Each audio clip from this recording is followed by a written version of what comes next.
মিনিয়াপলিসে ১৫০০ সেনা মোতায়েন। গাজা শান্তি বোর্ডে স্থায়ী সদস্যপদ।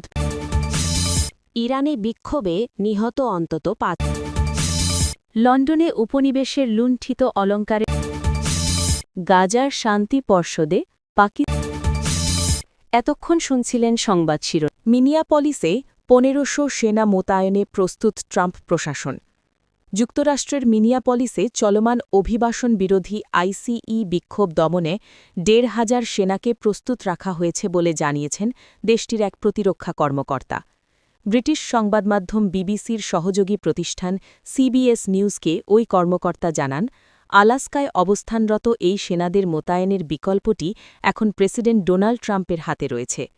শনিবার শহরটিতে immigration and customs enforcement ICE বিরোধী বিক্ষোভ অব্যাহত ছিল। ফোর্ট ওয়েইনরাইটের ১১তম এয়ারবর্ন ডিভিশনের এই সেনাদের বিষয়েও এখনও চূড়ান্ত সিদ্ধান্ত না হলেও তাদের স্ট্যান্ড বাই বা সতর্কাবস্থায় রাখা হয়েছে। চলতি মাসের ৭ জানুয়ারি আইসিই এজেন্টের গুলিতে মার্কিন নাগরিক রেনি গুড নিহত হওয়ার পর থেকেই মিনিয়াপলিসে উত্তেজনা ছড়িয়ে পড়ে। শহরের নেতারা জানিয়েছেন, ঘটনার সময় রেনি গুড আইসিই-এর কার্যক্রমের একজন আইনি পর্যবেক্ষক হিসাবে সেখানে ছিলেন।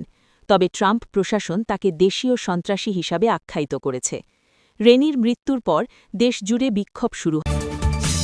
গাজায় শান্তি বোর্ডে স্থায়ী সদস্যপদ পেতে দিতে হবে $১০০ কোটি।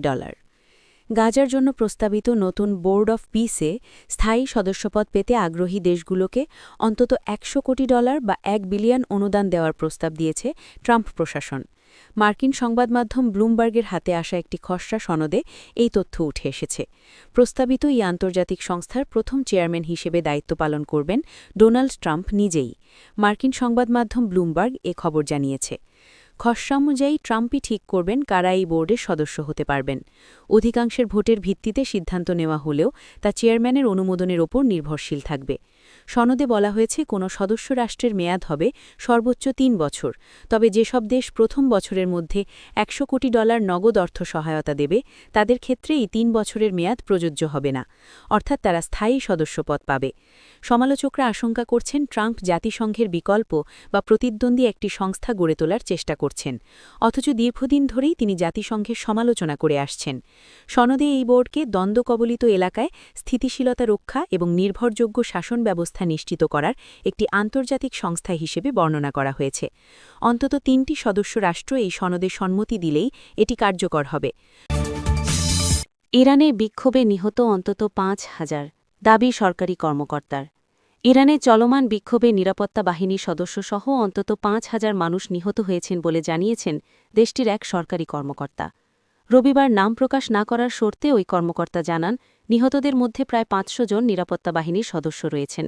বিক্ষোভের এই প্রাণহানির জন্য তিনি সন্ত্রাসবাদী ও সশস্ত্র দাঙ্গাকারীদের দায়ী করেছেন। ব্রিটিশ বার্তা সংস্থা রয়টার্সকে দেওয়া ওই সাক্ষাৎকারে ওই কর্মকর্তা বলেন, ইরানের উত্তর পশ্চিমাঞ্চলীয় কুর্দি অধ্যুষিত এলাকাগুলোতে সবচেয়ে ভয়াবহ সংঘর্ষ ও নিহতের ঘটনা ঘটেছে। ওই অঞ্চলে কুর্দি বিচ্ছিন্নতাবাদীরা দীর্ঘদিন ধরে সক্রিয় এবং সেখানে অতীতের অস্থিরতাগুলোর সময়ও ব্যাপক সহিংসতা দেখা গেছে।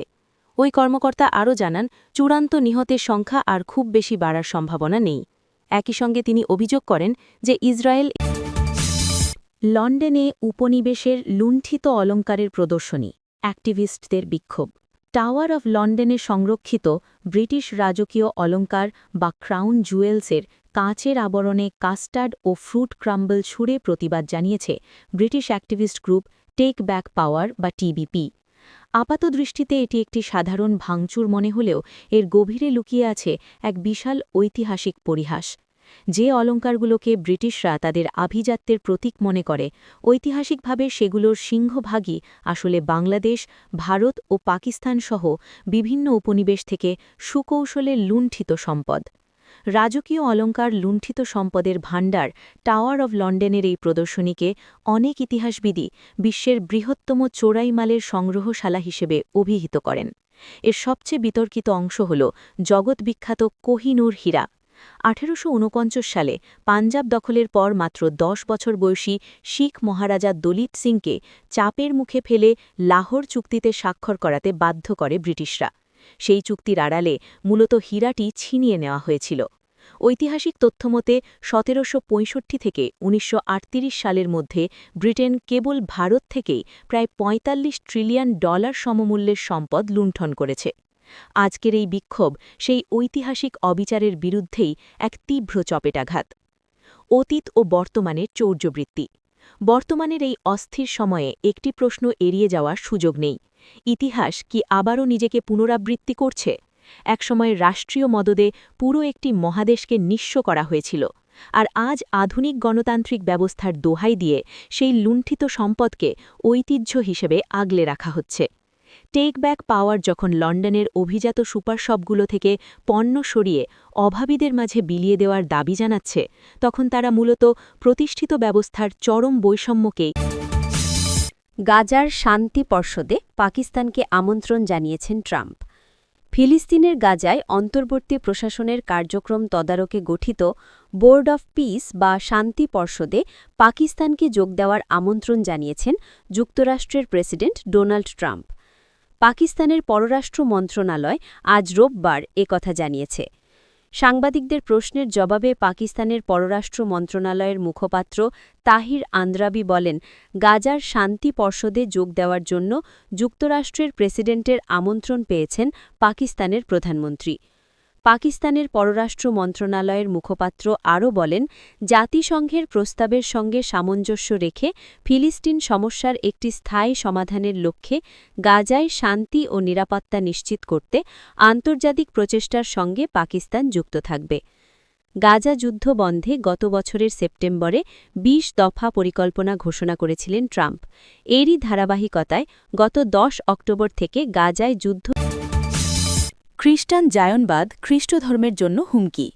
জেরুজালেমের বিশপ। জেরুজালেমের শীর্ষস্থানীয় খ্রিস্টান ধর্মীয় নেতারা সতর্ক করে বলেছেন, খ্রিস্টান জায়নিজম এবং রাজনৈতিক হস্তক্ষেপ খ্রিস্টধর্মের ঐক্য ও ভবিষ্যৎকে হুমকির মুঠে ফেলছে। পবিত্র ভূমি জেরুজালেমে ঐতিহাসিক খ্রিস্টান সম্প্রদায়ের ওপর ক্রমবর্ধমান চাপ নিয়ে তারা গভীর উদ্বেগ প্রকাশ করেছেন। কাতার ভিত্তিক সংবাদমাধ্যম আল জাজিরা এ খবরটি জানিয়েছে। এক বিবৃতিতে চার্চ নেতারা বলেন, এই কর্মকাণ্ড জনগণকে বিভ্রান্ত করে, ভুল ধারণা ছড়ায় এবং আমাদের অনুসারীদের ঐক্যকে ক্ষতিগ্রস্ত করে। তারা অভিযোগ করেন, ইসরায়েল ও বিদেশের কিছু রাজনৈতিক শক্তির মদতপুষ্ট ক্ষতিকর মতাদর্শ পুরো অঞ্চলে খ্রিস্টানদের উপস্থিতিকে দুর্বল করছে এবং চার্চের অভ্যন্তরীণ বিষয়ে হস্তক্ষেপ করছে। একই সঙ্গে জেরুজালেমের ঐতিহাসিক খ্রিস্টান নেতৃত্বের কর্তৃত্বকে উপেক্ষা করা হচ্ছে।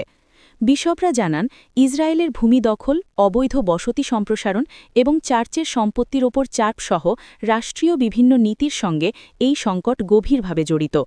ফিলিস্তিনি খ্রিস্টানদের মতে এসব পদক্ষেপ বিশ্বের প্রাচীনতম খ্রিস্টান সম্প্রদায়গুলোর। মার্কিন চাপে ইরানের চাবাহার বন্দর থেকে কি সরে যাচ্ছে ভারত? ইরানের কৌশলগতভাবে অত্যন্ত গুরুত্বপূর্ণ চাবাহার বন্দর প্রকল্পে ভারতের ১ দশকের সম্পৃক্ততা এখন বড় ধরনের প্রশ্নের মুখে। সাম্প্রতিক বিভিন্ন প্রতিবেদন ও নাটকীয় কিছু পদক্ষেপ ইঙ্গিত দিচ্ছে যে যুক্তরাষ্ট্রের নতুন নিষেধাজ্ঞা এবং অতিরিক্ত শুল্কের খড়গ থেকে বাঁচতে নয়াদিল্লি সম্ভবত এই প্রকল্প থেকে নিজেদের গুটিয়ে নিচ্ছে। তুরস্কের সংবাদমাধ্যম টিআরটি ওয়ার্ল্ড এ খবর জানিয়েছে। হরমুজ প্রণালীর বাইরে ইরানের দক্ষিণ পূর্ব উপকূলে অবস্থিত চাবাহার বন্দরটি ভারতের কাছে দীর্ঘকাল ধরেই ছিল কৌশলগত তুরুপের তাস। পাকিস্তানকে এড়িয়ে আফগানিস্তান ও মধ্য এশিয়ায় প্রবেশের প্রধান পথ হিসেবে এই বন্দরকে বিবেচনা করে ভারত। তবে ভূ-রাজনীতির মারপ্যাচে সেই স্বপ্ন এখন ফিকে হতে শুরু করেছে। বৃহস্পতিবার the Economic Times ET infra একটি বিস্তারিত প্রতিবেদনে জানিয়েছে, ভারত চাবাহার বন্দরের উন্নয়নের জন্য তাদের নির্ধারিত আর্থিক প্রতিশ্রুতির পুরো অর্থ প্রায় $12 কোটি ইতোমধ্যে ইরানকে পাঠিয়ে দিয়েছে। এর মাধ্যমে প্রকল্পের প্রতি তাদের আর্থিক দায়বদ্ধতা থেকে নিজেদের দায় মুক্ত করেছে নয়াদিল্লি। সবচেয়ে তাৎপর্যপূর্ণ বিষয় হল এই অর্থ হস্তান্তরের সময়।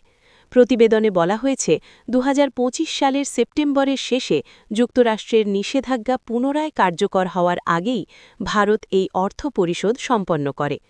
ইটি ইনফ্রায়ের সম্পাদক পি মনোজের মতে এটি আসলে ভারতের এই প্রকল্প থেকে সুকৌশলে বেরিয়ে যাওয়ার বা গেম ওভারের ইঙ্গিত।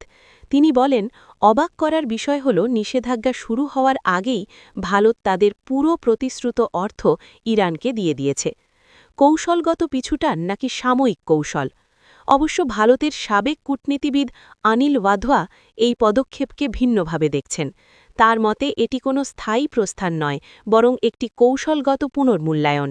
তিনি বলেন, নিষেধাজ্ঞা কার্যকর হলে অর্থ পাঠানো অসম্ভব হয়ে পড়ত বলেই আগেভাগে তা পাঠানো হয়েছে, যাতে বন্দরের কাজ বন্ধ না হয়। এর মানে এই নয় যে ভারত সরে গেছে। উল্লেখ্য, যুক্তরাষ্ট্র গত ২৯ অক্টোবর থেকে ২০২৬ সালের ২৬ এপ্রিল পর্যন্ত ভারতকে ৬ মাসের একটি শর্তাধীন ছাড় বা ওয়েভার দিয়েছে। এই সময়ের মধ্যে ভারত গাজায় অন্তর্বর্তী প্রশাসন নিয়ে ইসরায়েলের আপত্তি। ফিলিস্তিনের গাজায় অন্তর্বর্তী প্রশাসন নিয়ে আপত্তি জানিয়েছেন ইসরায়েলের প্রধানমন্ত্রী বেনিয়ামিন নেতানিয়াহু। বিষয়টি নিয়ে আলোচনার জন্য জোট সরকারের অংশীদারদের সঙ্গে আজ রবিবার বৈঠকে বসার কথা রয়েছে তার। গত সপ্তাহে গাজার ভবিষ্যৎ শাসন ব্যবস্থা পরিচালনায় একটি অন্তর্বর্তী প্রশাসন গঠনের ঘোষণা দেয় হোয়াইট হাউস। এই অন্তর্বর্তী প্রশাসন মার্কিন প্রেসিডেন্ট ডোনাল্ড ট্রাম্প গঠিত বোর্ড অফ পিস বা শান্তি পর্ষদের অধীনে কাজ করবে। পর্ষদের চেয়ারম্যান হিসাবে থাকবেন ডোনাল্ড ট্রাম্প নিজেই। গাজা যুদ্ধ বন্ধে ট্রাম্পের ২০ দফা শান্তি পরিকল্পনার অংশ হিসাবে এই শান্তি পর্ষদ গঠন করা হয়েছে। হোয়াইট হাউস ঘোষিত গাজার অন্তর্বর্তী প্রশাসনে তুরস্কের পররাষ্ট্রমন্ত্রী হাকান ফিদানের নাম রয়েছে। এছাড়া কাতারের কূটনীতিক আল থাওয়াদি সহ আঞ্চলিক ও আন্তর্জাতিক কূটনীতিকেরা এই কমিটিতে আছেন। এছাড়া পাকিস্তানের প্রধানমন্ত্রী শাহবাজ শরীফকেও ট্রাম্প আমন্ত্রণ জানিয়েছেন এবং শাহবাজ শরীফ তা গ্রহণ করেছেন। গতকাল শনিবার রাতে ইসরায়েলের প্রধানমন্ত্রীর কার্যালয় এক বিবৃতিতে গাজায় অন্তর্বর্তী প্রশাসন গঠন নিয়ে আপত্তি জানায়। বিবৃতিতে বলা হয়েছে, ইসরায়েলের সঙ্গে কোনো সমন্বয় ছাড়াই বোর্ড অফ পিসের অধীন গাজার অন্তর্বর্তী প্রশাসন গঠন সংক্রান্ত ঘোষণা করা হয়েছে। এটি ইসরায়েলি নীতির পরিপন্থী। এ বিষয়ে যুক্তরাষ্ট্রের পররাষ্ট্রমন্ত্রীর সঙ্গে যোগাযোগ করতে ইসরায়েলি পররাষ্ট্রমন্ত্রীকে নির্দেশ দিয়েছেন প্রধানমন্ত্রী নেতানিয়াহু। তবে বিবৃতিতে আপত্তির কারণ সম্পর্কে কিছু বলা হয়নি। যুদ্ধ পরবর্তী গাজায় তুরস্কের ভূমিকা নিয়ে আপত্তি জানিয়ে আসছে ইসরায়েল। ২০২৩ সালের অক্টোবরে ইসরায়েল ও হামাসের মধ্যে যুদ্ধ শুরুর পর থেকে দুই দেশের সম্পর্কের